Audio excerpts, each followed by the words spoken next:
കാറ്റത്തെ കിളിക്കൊണ്ട് ഇന്നത്തെ എപ്പിസോഡിലേക്ക് എല്ലാവർക്കും സ്വാഗതം.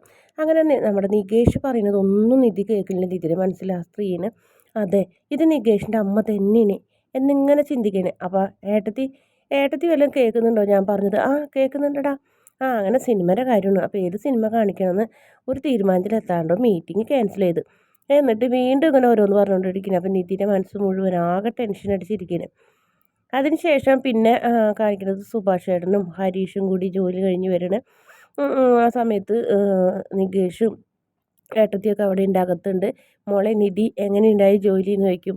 ഓ അപ്പോഴത്തേനും അതിൻ്റെ മറുപടി പറഞ്ഞേക്കാൾ പിന്നെ സുധീഷ് ഇങ്ങനെ കളിയാക്കാൻ രാവിലെ പടക്കമൊക്കെ പൊട്ടിച്ച് പറഞ്ഞയച്ചതല്ലേ, അതുകൊണ്ട് തന്നെ രാത്രി ഒരു സമാപന ചടങ്ങ് ഉണ്ടാവുന്നൊക്കെ നിധി വിചാരിച്ചു. സുഭാഷ് ചേട്ടനൊരു പൂച്ചയുണ്ടായിട്ട് നിൽക്കുന്നൊക്കെ വിചാരിച്ചു.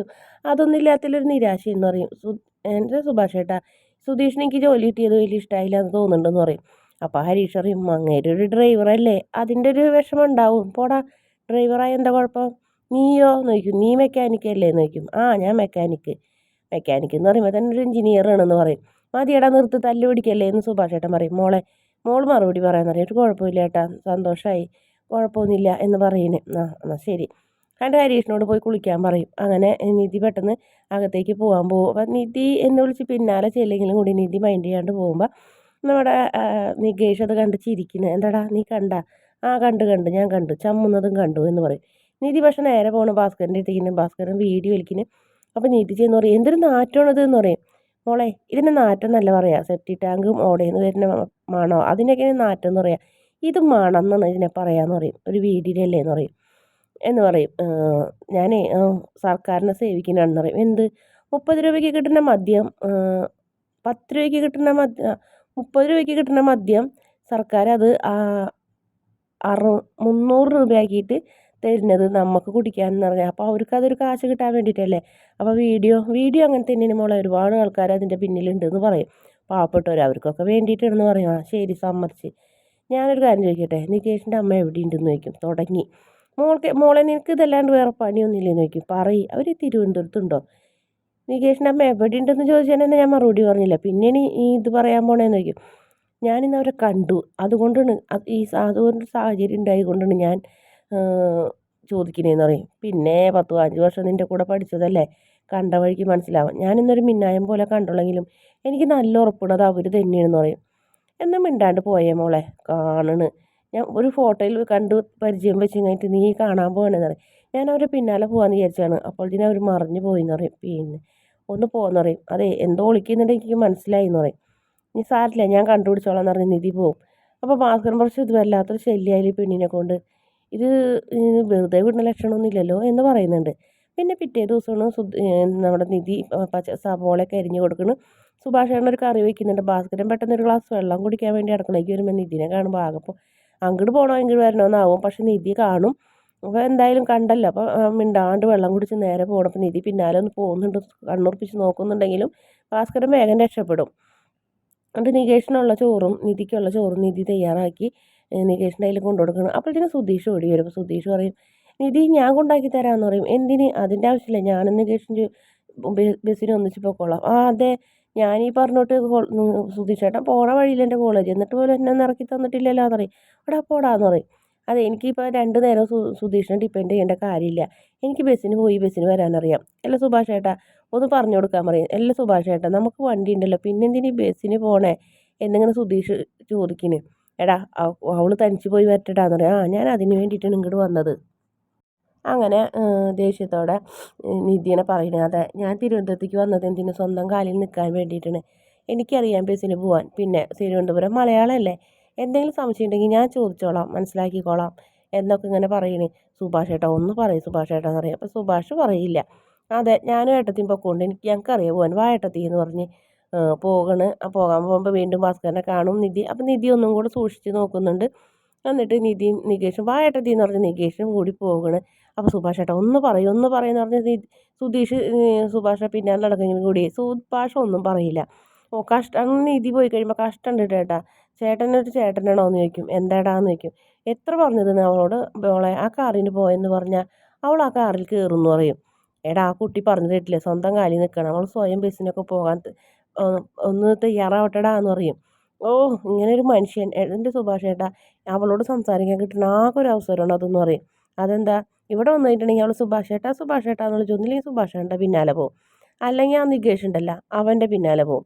എനിക്ക് ആകെ കിട്ടുന്ന ഒരു നേരെയായിരുന്നു ആ കാറിൽ നിന്നുള്ള സംസാരം. അതും കൂടി ഇല്ലാണ്ടാക്കിയപ്പോൾ നിങ്ങൾക്ക് സമാധാനമായല്ലോ മനുഷ്യാന്ന് പറയും. ആ സമാധാനമായി എന്ന് പറയും. അങ്ങനെ അപ്പോൾ പെട്ടെന്നൊരു വണ്ടി വരുന്നു. അപ്പോൾ ഇതെന്തത് എന്ന് ചോദിക്കും. ബാത്റൂമിന് പറയുന്ന ആൾക്കാരില്ലേ അവരോടൊന്ന് പറയും. ബാത്റൂമിൻ്റെ ആണോ എന്ന് പറയും. അപ്പോൾ പയ്യനോട് പറയും, പയ്യ യൂറോപ്യൻ ക്ലോസറ്റ് ഉണ്ടാവണം, ഷവർ ഉണ്ടാവണം, ടൈലിടണം, നല്ല പണി ചെയ്യണം കേട്ടോ, അതൊക്കെ ചെയ്യുന്നുണ്ടെടാന്ന് പറയും. എല്ലാം ചെയ്യാൻ സുധീഷേ എന്ന് കഴിഞ്ഞിട്ട് അയാളും പറയും. അപ്പോൾ ഭാസ്കരൻ പറയും, എടാ ആ പൊട്ടി ഓട് മാറ്റി കഴിഞ്ഞിട്ട് ടാർപ്പായ മാറ്റി കളയടാ, ഈ പറഞ്ഞത് തൊട്ട് ഒരു മാസം കൂടെ കഴിഞ്ഞാൽ മഴ വരുന്നു. എടാ നിൻ്റെ ഭാര്യ കിടക്കുന്ന റൂമുണ്ടല്ലോ, മഴ പെയ്താൽ വെള്ളം മുഴുവൻ അവിടെ ഉണ്ടാ, വേണമെങ്കിൽ ആ ഓടൊക്കെ മാറ്റിച്ചതെന്ന് സുധീഷിനോടും പറയും. ശരിയല്ലാന്ന് പറയും. അപ്പോൾ രണ്ടുപേരോട് അത് ചെയ്യാൻ പറയും. അപ്പോൾ പറയും ഭയ്യ ഞങ്ങൾ ചായ കുടിക്കാൻ വന്നപ്പോൾ അവിടെ നിങ്ങളുടെ വല്യച്ഛനുണ്ടായി, തീരുമാനമായി എന്ന് പറയും. അപ്പോൾ ഞാൻ ഹരീഷ് വരും. എന്താ നീ വന്നത്, ഇവിടെ ഒരു പണി നടക്കല്ലേ, അപ്പോൾ പിന്നെ അവിടെ എത്തിനാ പണിയണേന്ന് ചോദിക്കും. എന്നിട്ട് വല്യച്ഛനോട് എന്ത് പറഞ്ഞു, ഞാൻ പറഞ്ഞു ഇവിടെ ബാത്റൂം പണിയാനാണെന്ന്. നന്നായിട്ടുണ്ടെന്ന് പറയും. ഇങ്ങോട്ട് വരട്ടെ, ഇനിയിപ്പോൾ വലിയ പ്രശ്നം ഉണ്ടാക്കുമെന്ന് പറയും. അങ്ങനെ അവർ ഒരാൾ രണ്ടുപേരും ഓട് മാറ്റാനും ബാക്കിയുള്ളവർ ബാത്റൂം പണിയാനും കൂടെ അങ്ങോട്ട് ചെല്ലണം. അപ്പോഴത്തേനും വല്യച്ഛനും നമ്മുടെ സുനന്ദരാമ്മയും കൂടി പാഞ്ഞു വരും. എടാ ഇറങ്ങടാ മര്യാദയ്ക്ക്, ഇറങ്ങടാ എന്ന് പറഞ്ഞ് മുകളിലുള്ളവരെ വലിച്ചിറക്കാൻ നോക്കും. അപ്പോൾ ഭാസ്കരൻ പറയും, എൻ്റെ മുറ്റത്തേക്ക് നീ കടന്ന് നിൻ്റെ കാല് ഞാൻ വെട്ടും. എന്നിട്ട് അവരോട് പറയും, ഓട് മാറ്റാണ്ട് താഴത്തേക്ക് ഇറങ്ങിയിട്ട് നിൻ്റെ മുട്ടും കാലും ഞാൻ തല്ലി കണ്ടിക്കും, മോളിൽ കയറടാന്ന് പറയും. അങ്ങനെ അയാൾ മോളിൽ കയറും. എടാ കോടതി പറഞ്ഞിട്ടില്ലടാ ഈ വീട്ടിലൊന്നും ചെയ്യരുതെന്ന് പറയും. അപ്പോഴത്തേനും ഒച്ചയും ബഹളമൊക്കെ കേട്ട് സുധീഷും സുഭാഷും എല്ലാവരും വരുന്നുണ്ട് അങ്ങോട്ട്. അപ്പോൾ പറയും, എന്താന്ന് ചോദിക്കും. നിങ്ങളോട് പറഞ്ഞിട്ടില്ലേ ഇവിടെ ഒന്നും ചെയ്യരുതെന്ന്. അതെ ഇവിടെ പ്രത്യേകിച്ച് ഒന്നും ചെയ്യുന്നില്ല. ഈ മഴ പെയ്തിട്ടുണ്ടെങ്കിലേ ഈ മോന്തായ മുഴുവൻ ഇടിഞ്ഞു പൊളിഞ്ഞ് താഴ്ത്തു വീഴും, വെള്ളം മുഴുവൻ പെരയും. ആയിക്കോട്ടെടാ അതിന് ഞങ്ങൾക്ക് എന്താ കുഴപ്പമെന്ന് അവർ പറയും. നിങ്ങൾക്ക് കുഴപ്പമില്ല, ഞങ്ങൾക്ക് കുഴപ്പമുണ്ട്. അതെ എൻ്റെ ഭാര്യ കിടക്കുന്ന റൂമിൻ്റെ അവിടെയൊക്കെ ചോർച്ചയുണ്ട്, പിന്നെ എൻ്റെ ഭാര്യയ്ക്ക് കുളിക്കാൻ വേണ്ടി ബാത്റൂമിൽ നല്ല സൗകര്യമുള്ളൊരു ബാത്റൂം പണിയണം എന്ന് സുധീഷ് പറയും. അപ്പം നിൻ്റെ ഭാര്യയ്ക്ക് ഇനി കിടപ്പറ പോരാന്ന് പറഞ്ഞാൽ നീ അതും പണിയോ? അതും ചിലപ്പോൾ പണി തന്നിരിക്കും എന്ന് പറയും. അപ്പോൾ നമ്മുടെ അവർ നിർത്താൻ പറഞ്ഞ് വീണ്ടും ഒച്ചെടുക്കുന്നു. വലിയ പറയും, നിങ്ങളിവിടെ കിടന്ന് ഒച്ച എടുത്തിട്ടുണ്ടെങ്കിൽ നിനക്ക് കിട്ടാൻ എൻ്റെ കയ്യിൽ നിന്ന് കിട്ടും, മര്യാദയ്ക്ക് പോക്കോ, പ്രായത്തിന് മൂത്തൊന്നും നോക്കൂലട്ടോ ബകാസുര. എന്നിട്ട് പറയും, അതെ കോടതി വരെ ബാത്റൂം പണിയണ്ടെന്ന് പറയൂല, ചെന്ന് കേസ് കൊടുക്കടാ അപ്പം അറിയാം. എന്താ കോടതിയിൽ ജഡ്ജി പോയി മൂത്രമൊഴിക്കാനൊക്കെ പോണില്ലേ, അവർക്കും ഇല്ലേ പ്രാഥമിക കാര്യങ്ങൾ, അകത്തേക്ക് പോണ സാധനം പുറത്തേക്ക് കളയാൻ ഒരാളുടെ അനുവാദം വേണ്ട, അത് ഒരു കോടതിയും തടയൂലടാ, നീ പോയി കേസ് കൊടുക്കടാന്ന് പറഞ്ഞു കഴിഞ്ഞിട്ട് ദേഷ്യപ്പെടുത്തുന്നത്. അപ്പോൾ അവർക്ക് അതിൻ്റെ കാര്യം മനസ്സിലാവുന്നുണ്ട്. അങ്ങനെ അവർ മിണ്ടാണ്ട് നിൽക്കുന്നുണ്ട്. പിന്നെ പ്രൊമോയിൽ കാണിക്കുന്ന ഭാഗം നികേഷ് മനഃപൂർവ്വം പടക്കം പൊട്ടിച്ചാടുന്ന നിധിക്ക് മനസ്സിലായി. എടാ നീ അത് മനഃപൂർവ്വം ചെയ്തതാണെങ്കിൽ പോലും നീ അത് നിൻ്റെ അച്ഛനോട് സോറി പറയേണ്ടതാണ്. സോറി അയാളോടോ, ഒന്ന് പോയട്ടെത്തി, എനിക്കൊന്നും അയാളോട് സോറി പറയാൻ പറ്റില്ല എന്ന് പറയും. അപ്പോൾ നികേഷിനെ നിധി വഴക്ക് പറയുന്നു. അതിനുശേഷം പിന്നെ കാണിക്കുന്നത് എല്ലാവരും കൂടെ ഭക്ഷണം കഴിച്ചിരിക്കുന്നത്. അപ്പോൾ നമ്മുടെ സുനന്ദ സുഭാഷിനെ ഫോണിലേക്ക് വിളിക്കും.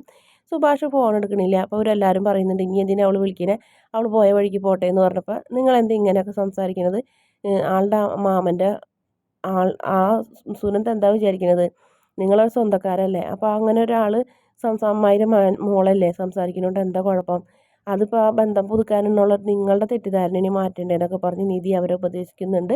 എന്തായാലും സുനന്ദ സുഭാഷ് ഫോൺ എടുക്കാണ്ടാകുമ്പോൾ വിഷമത്തോടെ ഇങ്ങനെ ഇരിക്കുന്നൊരു ഭാഗമാണ് പ്രൊമോയിൽ കാണിക്കുന്നത്. സുനന്ദ ഗൾഫിന് പോകാൻ പോണ കാര്യം പറയാൻ വേണ്ടിയിട്ടാണ് സത്യത്തിൽ സുഭാഷിനെ വിളിച്ചത്. പക്ഷേ സുഭാഷ് ഫോൺ എടുക്കുന്നില്ല. അങ്ങനെ ഒരു ഭാഗമാണ് കാണിക്കുന്നത്. വീഡിയോ ഇഷ്ടപ്പെടുകയാണെങ്കിൽ ചാനലൊന്ന് സബ്സ്ക്രൈബ് ചെയ്ത് സപ്പോർട്ട് ചെയ്യണേ.